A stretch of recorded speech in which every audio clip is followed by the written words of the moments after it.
Olá pessoal, eu sou André Minelli, desenvolvedor da TIC, e estou apresentando os princípios Solid para vocês nessa série de vídeos. Neste vídeo apresentarei o segundo princípio, Open Closed Principle, ou princípio aberto-fechado. Este princípio diz que módulos devem ser abertos para extensão, mas fechados para modificação. O que isso significa? Significa que o comportamento do módulo pode ser estendido, aberto para extensão, mas isso não deve ser feito através de alteração do código original diretamente. O módulo é considerado fechado para alterações. Ok, mas como conseguimos fazer isso então? Vou citar algumas técnicas aqui. Pode ser feito por parametrização, passando-se funções como parâmetro para uma classe ou método, a fim de poder variar a execução em determinados pontos sem explicitamente implementarmos nada. O .NET suporta esse cenário através de delegates ou expressões lambda.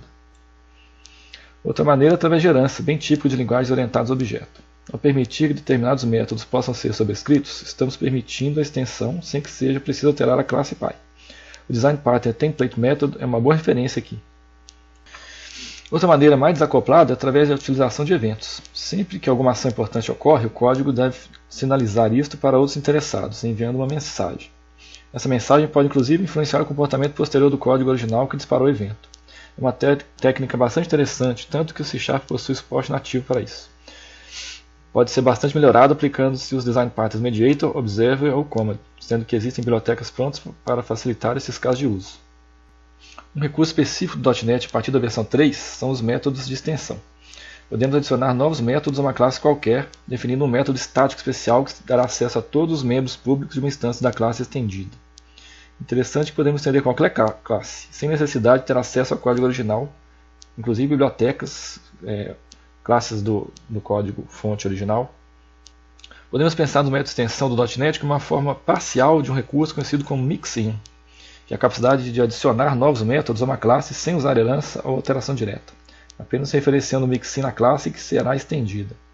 C# 8 pretende adicionar recursos mais avançados em direção a mixins mais completos, como implementação default interfaces, ou seja, uma interface poderá ter métodos já implementados, e a possibilidade de estender tudo, não só métodos, ou seja, adicionar também propriedades, operadores e até membros estáticos a uma classe qualquer.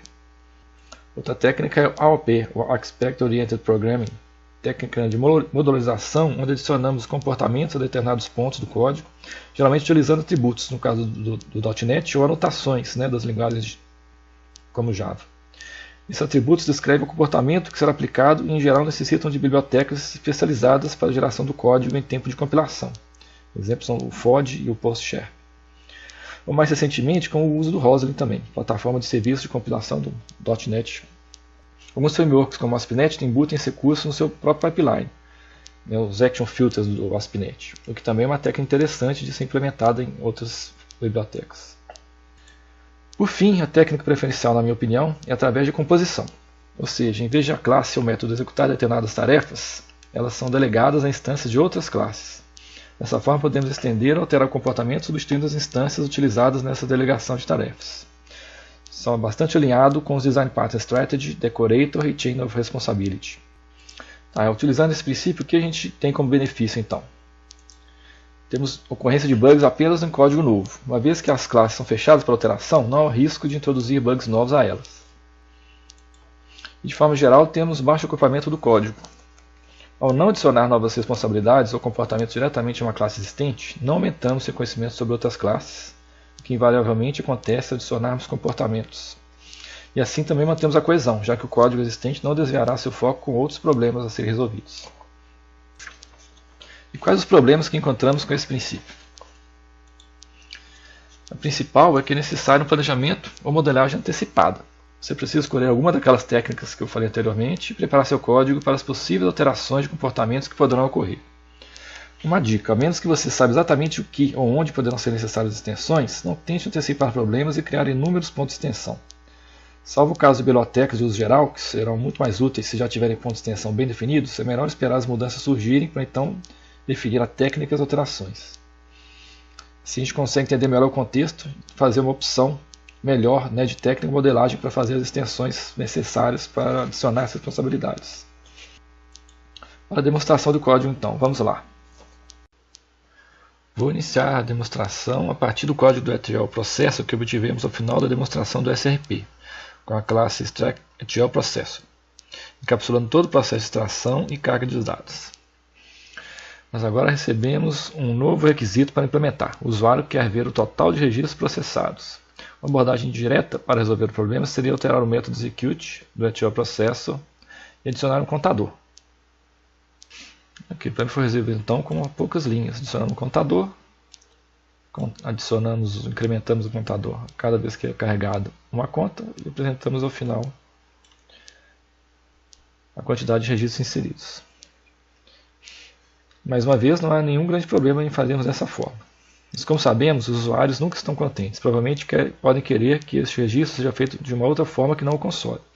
Ou precisa de mais um tipo de registro, como um log, um banco de dados específico. Ou mesmo decidir que não precisa mais saber desse total. Como disse na apresentação,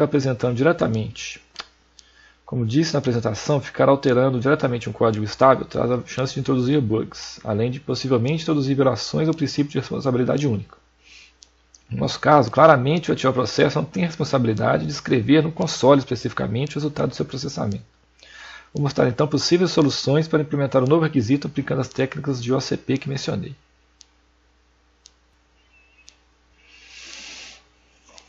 A primeira é usando herança. Veja que eu usei agora a classe CountETL_processor, que era da classe ETL_processor. A contagem de requisitos passou para dentro dessa classe, onde sobrescrevi o método execute para fazer esse trabalho. Observe que duas alterações foram necessárias na antiga ETL_processor. Primeiro foi marcar o método execute como virtual, já que C# métodos não podem ser sobrescritos por padrão. E a segunda foi extrair um método load no ponto onde o SQL account inserir os dados do CSV, o qual também foi marcado como virtual. Com essas alterações no ETL_processor, não desviaram de sua responsabilidade, nem foram complexas a ponto de complicar nem a sua leitura, nem trazer bugs.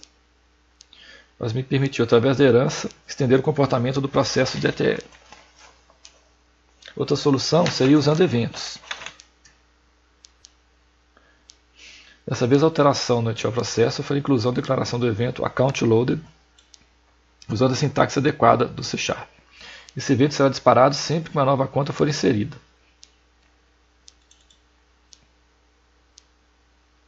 Utilizei a convenção atual de nomenclatura de métodos para eventos, onAccountLoaded, e de passagem de parâmetros, accountLoaded event args, no caso, com a chamada do evento usando o operador de null propagation, também conhecido como Elvis Operator, pois o event handler pode estar nulo se não houver assinatura do evento no momento da execução. Com isso, conseguimos criar uma classe como accountOutput,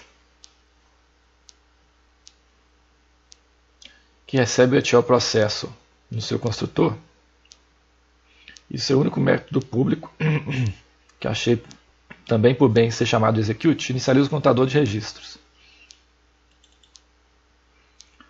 Assina o evento accountLoaded na ETL_processor, através de uma lambda, que incrementa o nosso contador.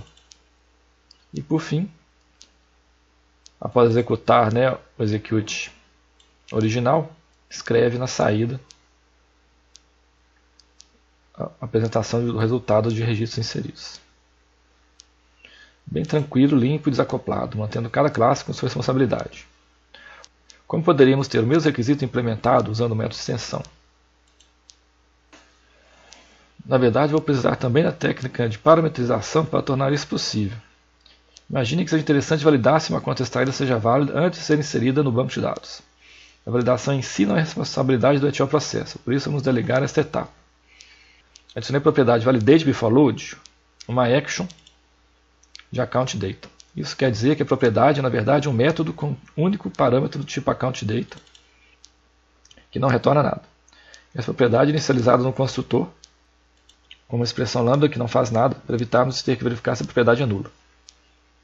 Dessa forma, antes de inserir uma conta, é chamado o método validateBeforeLoad, que se não for alterado externamente, não fará nada.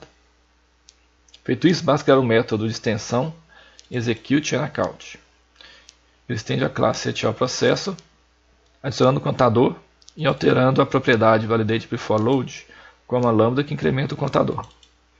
Chamamos então o método execute do ETL Processor e em seguida apresentamos a saída no console. Para isso funcionar, precisamos apenas alterar a chamada para o novo método execute_checkout no ETL Processor. Para mostrar a implementação utilizando composição, vou fazer utilizando o Design Pattern Strategy.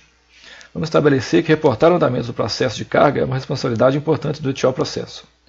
A responsabilidade de uma classe pode mudar, mas como isso deve ser feito faz diferença. Os detalhes do relatório não estão na classe, ele apenas irá orquestrar isso. É o caso de uso perfeito para o Design Pattern Strategy. Definimos então a interface aReport_account_loaded com dois métodos: report_loaded e load_finished. A classe ETL Processor agora receberá uma instância desta classe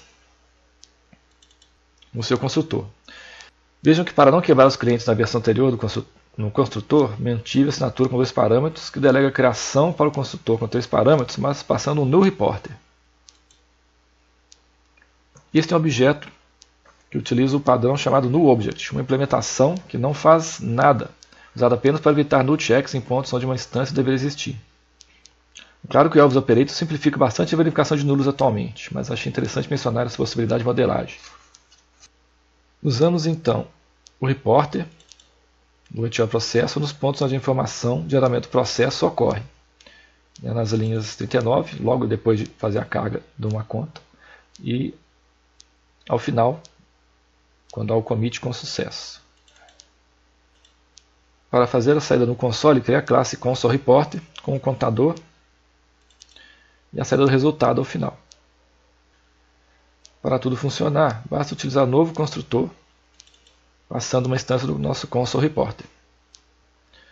Está então demonstrado o Open-Close princípios e técnicas relacionadas.